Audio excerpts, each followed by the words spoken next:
Lentera kita lengkapi materi belajar kita.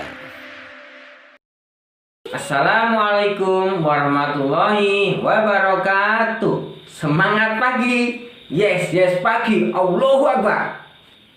Bagaimana kabarnya Ananda hari ini? Ya, alhamdulillah. Semoga semuanya dalam keadaan baik-baik saja. Baiklah Ananda, sebelum kita melaksanakan belajar pada hari ini, mari kita berdoa dulu. Berdoa dimulai. Bismillahirrahmanirrahim. Rabbi zidni ilma warzuqni fahma. Amin. Baiklah Anda semuanya, pada hari ini kita akan belajar tentang interaksi manusia, yaitu dia masuk ke dalam tema 3, subtema 1, muatan IPS. Jadi Ananda masih ingat tentang manusia sebagai makhluk sosial? Ada yang masih ingat? Ya, ayo siapa yang ingat? Ya, manusia sebagai makhluk sosial artinya bahwa manusia itu tidak bisa hidup sendiri tanpa bantuan orang lain. Maka manusia perlu melakukan yang namanya interaksi atau berhubungan. Nah, interaksi manusia itu ada beberapa. Di antaranya interaksi individu dengan individu, yaitu antar manusia. Yang kedua, interaksi antara individu dengan kelompok. Kemudian interaksi antara kelompok dengan kelompok. Bagaimana bentuk interaksinya? Mari kita pelajari berikut ini. Yang pertama adalah interaksi antar individu, yaitu individu yang satu dengan individu yang lain itu saling berhubungan atau melakukan interaksi. Contohnya Ananda membantu ibunya membawakan belanjaan di pasar. Atau yang kedua, misalnya Ananda baru dinasihati oleh ibunya, atau Anandanya lagi salim. Nah, salim setelah sholat dengan bapaknya atau ibunya. Itu adalah interaksi antar individu. Ya, satu orang dengan orang yang lain, itu namanya interaksi antar individu.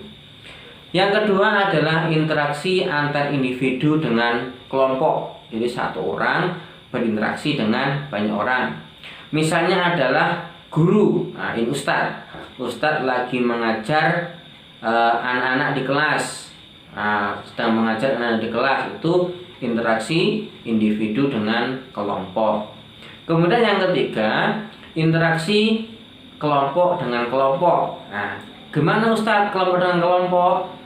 Contohnya ini, pada saat Lebaran atau Hari Idul Fitri, itu kan satu keluarga berkunjung ke keluarga yang lain. Misalnya keluarga Ananda berkunjung ke keluarga paman atau Pak D atau Pak Cik. Nah, itu adalah kelompok keluarga. Antum berkunjung ke kelompok keluarga saudaranya. Itulah contoh interaksi antar kelompok. Dalam melakukan interaksi sosial, kita terdapat berbagai macam keberagaman. Misalnya berbeda agama, berbeda suku bangsa, berbeda bahasa, juga berbeda usia, mungkin juga berbeda warna kulit. Namun itu semua tidak membatasi kita untuk saling berinteraksi. Bahkan ketika ada perbedaan itu atau dengan adanya keberagaman itu, kita wajib saling menghormati. Kenapa? Karena ternyata ketika kita menghormati keberagaman itu, manfaatnya sangat besar sekali. Di antaranya akan mempersatukan masyarakat ada di Indonesia. Yang kedua, ketika kita melaksanakan kegiatan dengan bersama-sama, dengan kerjasama, tentu pekerjaan yang kita kerjakan akan lebih mudah dan cepat selesai.